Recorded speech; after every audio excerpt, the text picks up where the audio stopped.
ഇന്നുണ്ടല്ലോ ഒരു utter flop എന്നൊക്കെ പറഞ്ഞാൽ അതൊക്കെ വളരെ കുറഞ്ഞു പോകുന്നൊരു പദമായിരിക്കും. അമ്മാതിരി ഫ്ലോപ്പായിട്ടുള്ളൊരു ഇഡ്ഡലി റെസിപ്പി എന്ന് തന്നെ പറയാം. എന്നാൽ ഞാൻ ഫ്ലോപ്പായതൊരു വിധത്തിലൊക്കെ റെഡിയാക്കി എടുത്തു എന്ന് ചോദിച്ചാൽ എടുത്തു, എന്നാലും ഫ്ലോപ്പായി എന്ന് തന്നെ പറയണമല്ലോ.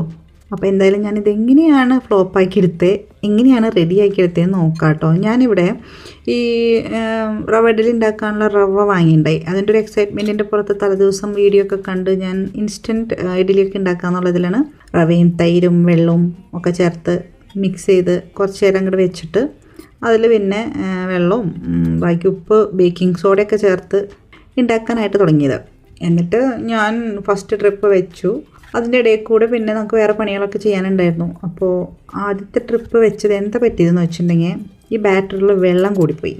അപ്പോൾ ഞാനത് കുഞ്ഞിഡലി ഉണ്ടാക്കാം എന്നുള്ള ഇതിലാണ് എന്നിട്ടത് വറുത്തിട്ടിട്ട് അങ്ങനെ ആക്കാമെന്ന് വിചാരിച്ചു. പക്ഷെ കുഞ്ഞിഡലി വലിയ കുഴപ്പമില്ലാണ്ട് കിട്ടിയിട്ടോ.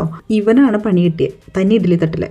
പിന്നെ ഞാൻ ഷോർട്ട് ബ്രേക്കിന് പിസ്സ ഫിംഗേഴ്സ് എന്ന് പറഞ്ഞിട്ടുള്ള ഇത് വാങ്ങിച്ചിട്ടുണ്ടായി. ഫസ്റ്റ് ടൈം വാങ്ങിച്ചു നോക്കിയതാണ് കേട്ടോ. നല്ല ടേസ്റ്റുള്ള സംഭവമാണ്.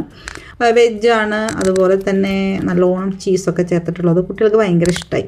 അതിൻ്റെ ഇടയിൽ അതും ഫ്രൈ ചെയ്യാനായിട്ട് വെച്ചു. ഇടയ്ക്ക് തിരിച്ചു മറിച്ചൊക്കെ ഒന്ന് ഇട്ട് കൊടുക്കണ്ട്. എൻ്റെ ഇഡ്ഡലി കാണാനുള്ള എക്സൈറ്റ്മെൻറ്റിൽ എന്നിട്ട് തുറന്ന് നോക്കിയപ്പോൾ നോക്കി പൂക്കളിട്ട പോലെ ഇരിക്കണ്ടായിരുന്നു.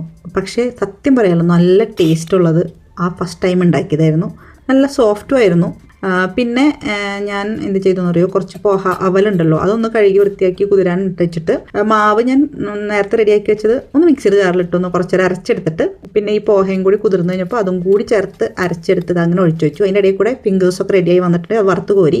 അപ്പോൾ റെഡിയാക്കി വെച്ച ബാറ്റർ പിന്നെയും ഞാൻ കോരി ഒഴിക്കാൻ കേട്ടോ. ഇപ്രാവശ്യം കറക്റ്റ് കൺസിസ്റ്റൻസി ആയിട്ടുണ്ട്.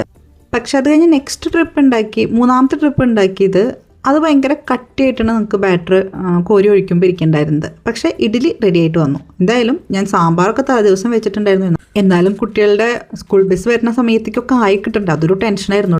അതിൻ്റെ ഇടയിൽ കൂടെ വെച്ചാൽ മോൻ ക്രിക്കറ്റ് കോച്ചിങ് ക്ലാസ്സിന് പോകണ്ട, അവിടെ കൊണ്ടുപോയി വാട്ടർ ബോട്ടിൽ മറന്നു വെച്ചു. എന്നിട്ട് പിന്നെ ഞാൻ വീട്ടിൽ യൂസ് ചെയ്യുന്ന വാട്ടർ ബോട്ടിൽ വെള്ളമാക്കി പിന്നെ ഷോർട്ട് ബ്രേക്കിനുള്ളതാക്കി. ഫസ്റ്റ് ഉണ്ടാക്കി ഇഡ്ഡലി നല്ല സോഫ്റ്റ് ആൻഡ് ടേസ്റ്റി ആയ കാരണം അത് ഞാൻ വെച്ചിട്ടു. അത് കറക്റ്റായിട്ട് കിട്ടുന്നുണ്ടായി ഇഡ്ഡലി തട്ടിന്ന്. പിന്നെ വെച്ചതൊക്കെ റെഡിയായി കിട്ടിയ കാരണം അതൊക്കെ കുട്ടികൾക്ക് ആക്കി കൊടുത്തു. അത് കഴിഞ്ഞ് നമുക്ക് വേണ്ടി ഉണ്ടാക്കാൻ വേണ്ടി നോക്കിയതാണ് കേട്ടോ. ഈ ബാറ്റർ ഇത്തിരി കട്ട് ചെയ്ത്, പക്ഷേ വെന്ത് വന്നപ്പോൾ സോഫ്റ്റ് ആയിട്ടും കിട്ടി. പക്ഷേ ഫസ്റ്റ് വെച്ച ഫ്ലോപ്പ് ആയതായിരുന്നു ടേസ്റ്റ് ഉള്ളത്. ശരിക്കും ഈ ഒരു ഇഡ്ഡലി റവയുടെ കൂടെ ഉഴുന്ന് പരിപ്പൊക്കെ ചേർത്ത് തലേദിവസം കുതിർത്ത് അരച്ചെങ്കിൽ നല്ല ഇഡ്ഡലി കിട്ടിയാനേ. അങ്ങനെയാണ് ശരിക്കും ഉണ്ടാക്കേണ്ടത്. എളുപ്പപ്പണി നോക്കിയതാണ്. അപ്പോൾ എന്തായാലും അത്രയേ ഉള്ളൂ കേട്ടോ. See you in my next video. Till then take care. Bye by.